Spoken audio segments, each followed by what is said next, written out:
안녕하십니까. 여수 MBC 뉴스 TV입니다. 시의원들의 견문을 넓히기 위해 시행되는 해외 연수에 대한 논란, 잊을만 하면 반복되고 있습니다.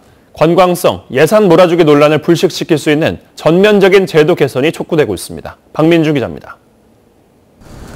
광양시 의원 7명이 남아프리카 공화국 등 4개국을 방문한 건 지난달 10일. 9박 10일 일정으로 요하네스버그 의회를 포함한 4곳의 기관을 방문했습니다. 하지만 일부 관광지가 포함되면서 시민단체는 관광성 연수라며 투명한 공개를 촉구했습니다. 1인당 책정된 연수비를 늘리기 위해 의원들을 절반씩 나눠가는 관행도 지적했습니다. 광양시의회는 올해 의원 13명의 해외 연수비로 1인당 320만 원씩 4천여만 원을 책정했습니다. 이번 연수비는 1인당 590여만 원으로 알려져 전면적인 연수제도 개편이 요구됐습니다. 과거 해외 연수를 통해 반영된 활동들이 성과를 내지 못하고 형식적임을 보여주는 결과에 기인한 것이며 이번 일을 계기로 해외 연수에 대한 기준 강화와 내실 있는 제도 방안 마련이 요구되어집니다. 광양시의회는 이번 해외 연수는 연수 성격에 맞게 프로그램이 진행됐다고 밝히고 있습니다. 광양시가 추진하는 해상공원과 연계한 방문지가 있었지만 관광성은 아니라며 연수 보고서를 보고 판단해달라는 입장입니다. 일정은 아니다 보고 어쨌든 그런 부분은 보고서를 좀 보시고 그 판단을 해주시라고 저희들도 지금 그렇게 다른 의원님도 같은 생각을 하고 있습니다. 시의원들의 견문을 넓히고 지역사회 현안에 대한 정책적 대안을 발굴하기 위해 마련된 해외 연수. 반복되는 논란을 불식시키고 그 취지를 살릴 수 있는 제도 개선의 목소리가 커지고 있습니다. MBC 뉴스 박민주입니다. 한국형 발사체 누리호 시험 발사체의 시험 발사가 오는 28일로 예정됐습니다. 항공우주연구원은 지난달 16일 발사 점검 과정 중 추진제 가압계톤 배관 연결부의 압력 감소 현상을 해소하기 위해 한 차례 연기했던 누리호의 시험 발사를 이달 말인 28일을 목표로 추진하기로 했습니다. 항우연은 향후 기상 상황 등에 따라 발사 예비일을 29일에서 다음 달 4일로 재변경할 가능성도 고려하고 있다고 밝혔습니다. 청소년 해양교육원 건립을 위한 특별법 개정안이 국회 법사위를 통과했습니다. 국회 법제사법위원회는 어제 민주평화당 이용주 의원이 대표 발의한 여수 세계박람회장 사후 활용 특별법 개정안을 통과시켰습니다. 해당 개정안은 국가와 지자체가 박람회장에 공공시설을 설립할 수 있도록 하는 내용을 담고 있으며 이르면 오는 15일 본회의에 상정됩니다. 한편 박람회장에 추진되고 있는 청소년 해양교육원은 이미 사업비가 확보된 상태지만 특별법 개정이 지연되면서 공사에 들어가지 못하고 있습니다. 순천시가 신청사 건립법과 관련한 주민설명회를 통해 의견 수렴에 나섰습니다. 순천시는 신청사가 들어설 것으로 보이는 현 청사 인근 주민들을 중심으로 공사의 조속한 추진과 주차 문제 해소, 도시재생 사업 연계 등 다양한 요구가 있었다며 다음 달 공청회를 연 뒤 내년 1월에 건립 부지를 확정할 계획입니다. 또 2020년부터 보상과 철거 작업 등을 거쳐 오는 2024년 상반기에 준공할 계획이라며 소요 예산은 1,500여 원으로 내다봤습니다. 대형 정유사인 GS칼텍스가 특정 예선업체에 일감을 몰아주고 있다는 의혹이 사실로 드러났습니다. GS칼텍스는 차명으로 예선업체를 소유하고 수백억 원 상당의 특혜를 줬습니다. 조희원 기자입니다. GS칼텍스가 예선업체를 불법 운영하고 있다는 의혹은 지난 2009년부터 제기됐습니다. 여수광양항으로 가는 중대형 유조선은 부두에 접안할 때 예인선의 도움을 받는데 GS칼텍스가 자사 원유부두에 입항하는 유조선을 예인하는 일을 남해 선박에만 맡기고 있다는 겁니다. 여수광양 지역 예선업체들은 GS칼텍스가 정유사는 예선업을 등록할 수 없도록 한 현행법을 위반하고 있다는 의혹을 제기하며 수사를 촉구해왔습니다. GS칼텍스는 남해 선박과 아무런 관계가 없다며 부인했지만 해경조사 결과 사실로 드러났습니다. GS칼텍스는 지난 2009년 해상운송업체인 S사를 인수했습니다. 남해 선박은 해당 업체가 소유하고 있는 예선사였습니다. 예선업 등록을 금지한 현행법에 위반되자 GS칼텍스는 회사 2곳에 자금을 빌려줘 주식을 매입하게 한 뒤 해당 예선사는 A사와 B사의 소유라며 공정거래위원회에 허위 신고를 했습니다.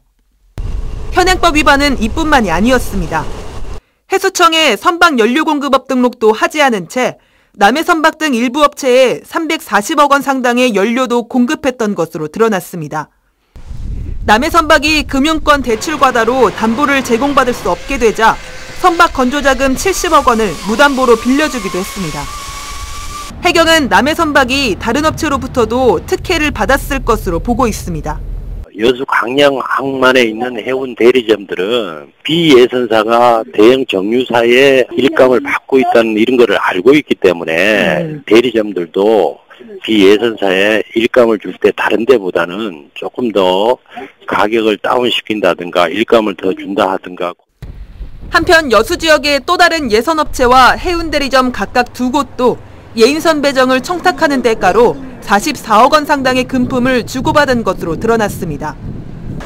해경은 남해선박에 각종 특혜를 제공한 혐의로 GS칼텍스 전 본부장 64살 김모 씨 등 6명을 검거하고 예선 배정을 청탁한 예선업체 대표 2명과 해운 대리점 대표 2명도 불구속 입건했습니다. MBC 뉴스 조희원입니다. 음주운전을 하다 적발된 민주평화당 이용주 의원에 대한 당 차원의 징계 수위가 이르면 오늘 결정됩니다.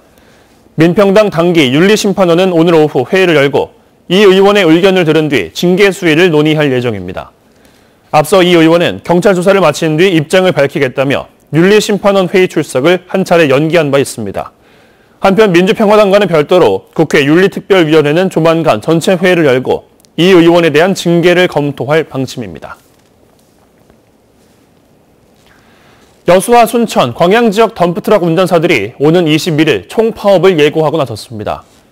덤프트럭 운전사들은 지난 12일 여수시청 앞에서 기자회견을 열고 건설업체가 선착순으로 일감을 주고 특수고용직이라는 이유로 중개업체를 끼고 간접 고용을 하는 탓에 하루 10시간 이상의 장시간 노동과 저임금에 시달리고 있다며 오는 21일 총파업에 들어갈 예정이라고 밝혔습니다. 운전사들은 또 여수시가 관리감독을 소홀히 한 탓에 임금체불과 과적 등의 불법도 빈번하게 일어나고 있다며 시의 대책 마련을 촉구했습니다.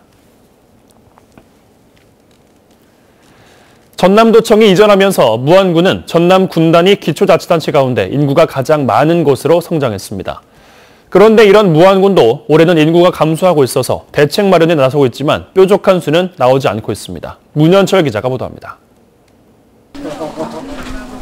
전남도청이 이전하던 지난 2005년 무안군의 인구는 6만 1000여 명 수준이었습니다. 도청 배후도시로 남학 신도시가 개발되고 본격적인 아파트 입주가 시작되면서 지난 2014년 무안군의 인구는 도청 이전 10년 만에 8만 명을 넘어섰습니다. 하지만 무안군의 인구는 이 시기를 넘어서면서 줄었다 늘었다를 반복하고 있습니다. 지난 2016년 무안군의 인구는 82,109명으로 전년보다 0.15% 감소했고 그 뒤 다시 늘어난 뒤 올해 780여 명가량 또다시 줄었습니다. 그나마 남학 신도시 인구가 지난 10월 말 기준 32,800여 명으로 올해 초보다 100여 명가량 늘어 감소폭을 줄였습니다. 남학 지역의 인구가 유입되는 게 한계에 다다르고 출생보다 사망이 더 많은 자연감소 현상이 현재 진행 중에 있습니다. 그 가장 큰 이유는 젊은 층이 우리 지역이 아닌 타 지역으로 많이 빠져나가서 이런 현상이 있을 것 같습니다. 도청과 남학 신도시가 소지하고 있는 무안군마저 인구가 감소하고 있는 전남. 전라남도는 물론 인접 자치단체끼리 활력의 요인을 찾지 못한다면 전남의 인구 늘리기는 백약이 무효라는 목소리가 나오고 있습니다. MBC 뉴스 문현철입니다. 환경미화원으로 일하다 폐암에 걸린 이들이 광주 전남에서는 처음으로 산재 승인을 받았습니다. 늦었지만 참 다행이죠. 하지만 폐암을 예방할 수 있도록 근무 환경이나 검진 체계를 개선하는 문제가 여전히 남아 있습니다. 송정근 기자입니다. 27년 동안 환경미화원으로 일하다 폐암에 걸린 서필원 씨. 근로복지공단에 산업재해 신청을 한 지 10달 만에 산재 승인을 받았습니다. 기대하지 않았던 통지서가 날아오자 치료비 걱정을 한시름 덜었습니다. 산재 받을 줄 몰랐는데 받으니까 좋죠. 내 받은 것도 받은 거지만 앞으로 또 그 후배들 위해서도 좋은 것이 아닙니까? 근로복지공단은 서 씨의 근무 환경과 폐암 발병의 관련성을 인정했습니다. 맨손으로 유리와 성면 등을 해체해왔고 특히 1급 발암물질인 디젤 차량 배기가스에 오랫동안 노출돼 왔다는 게 결정적이었다고 판단했습니다. 환경미화원으로서 그 디젤 차량, 배기가스 등에 노출이 되었기 때문에 20년이면 충분한 근무 기간이어서 폐암의 발병의 원인이 되었다라고 생각해서 승인되었습니다. 폐암에 걸린 환경미화원들이 산재 승인을 받은 것은 광주 전남에선 이번이 처음입니다. 하지만 환경미화원들의 작업 환경과 건강검진이 개선되려면 아직 갈 길이 멉니다. 이번에 산재 승인을 받은 또 다른 미화원 황기선 씨는 폐암 말기로 생명이 위독합니다. 황 씨 가족들은 산재 승인이 난 건 그나마 다행스럽지만 그동안 폐암을 발견해내지 못한 평범한 건강검진 체계가 원망스럽습니다. 특성검진 같은 그런 PCT 같은 그런 검진만 좀 받았다고 하면 일찍 발견하고 이렇게 예방을 하지 않았을까라는 생각도 좀 아쉽고, 차후에 그런 일도 좀 못했으면 좋겠고.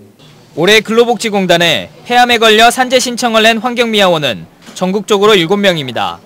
환경미화원들이 어떤 환경에서 일하고 있는지, 건강 상태는 어떤지 실태조사 한번 이뤄지지 않았습니다. 의지가 제가 봤을 때는 부족하다는 거죠.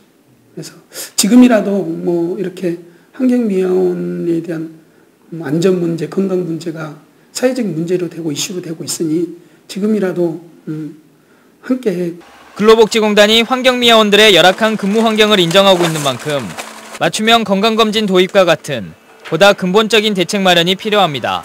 MBC 뉴스 송정근입니다. 여수시가 추진하고 있는 남산공원 조성 사업과 관련해 민자유치 방식은 부적절하다는 주장이 제기됐습니다. 여수시의회 이상우 의원은 어제 본회의 10분 발언을 통해 민자유치 방식으로 남산공원을 개발하면 공원이 상업시설로 채워져 사업자의 배만 불리는 꼴이 될 것이라며 시민과 관광객들이 자유롭게 찾을 수 있는 자연 친화 공간으로 조성해야 한다고 주장했습니다. 이 의원은 또 공원에 타워나 조형물을 설치하는 것도 방문객들에게 불편을 주고 예산을 낭비할 수 있어 신중한 검토가 필요하다고 강조했습니다. 검찰이 뇌물을 주고받은 혐의로 재판에 넘겨진 전직 지자체장과 의회 의장에게 중형을 구형했습니다. 광주지검 순천지청은 사택공사 대금을 주지 않고 특정 업체에 용역을 밀어준 혐의로 이용부 전 보성군수에게 징역 10년을, 이 전 군수에게 뇌물을 전달한 혐의로 임명규 도의회 의장에게 3년을 구형했습니다. 쌀쌀하게 시작하고 있습니다. 서울 등 대부분 지방의 수온주가 5도 안팎까지 떨어져 있는데요. 그래도 한낮엔 햇살이 비추면서 서울 등 대부분 지방이 15도 안팎까지 기온이 올라 온화함이 느껴지겠습니다. 동해안 지방은 동풍의 영향으로 오늘 낮까지 비가 오락가락 내리겠습니다. 수능일인 내일은 내륙 지방을 중심으로 아침에 안개가 자욱하게 끼겠고요. 안개에 미세먼지가 일부 뒤엉키면서 서울 등 중서부 지방을 중심으로 공기가 약간 탁해지겠습니다. 그래도 대기 정체의 영향이라서 농도가 많이 높지는 않을 것으로 보입니다. 지금 강릉 등 동해안 곳곳으로 약하게 비가 이어지고 있고요. 내륙 지방에는 안개로 인해서 가시거리가 좁혀져 있습니다. 출근길 이동하실 때는 조심히 이동하셔야겠습니다. 오늘 내륙 지방의 하늘은 대체로 맑게 드러나겠습니다. 동해안 곳곳은 5에서 10mm가량의 비가 내리다가 차츰 그치겠습니다. 자세한 현재 기온 보시면 서울은 5.2도, 대전은 3.4도, 부산 9.1도, 강릉은 7.5도 등으로 어제 아침과 비슷한 기온 분포를 보이고 있고요. 한낮에도 어제만큼 기온이 오르겠습니다. 서울의 낮 기온이 15도, 강릉 12도, 청주 16도, 창원 16도, 광주 역시 16도까지 오르겠습니다. 모레는 제주도와 남해안 지방을 중심으로 차츰 비가 내릴 것으로 보이고요. 이후로는 기온이 갈수록 떨어져서 화요일 아침에는 서울의 기온이 0도 선까지 떨어지겠습니다. 활기찬 하루 되세요. 날씨였습니다.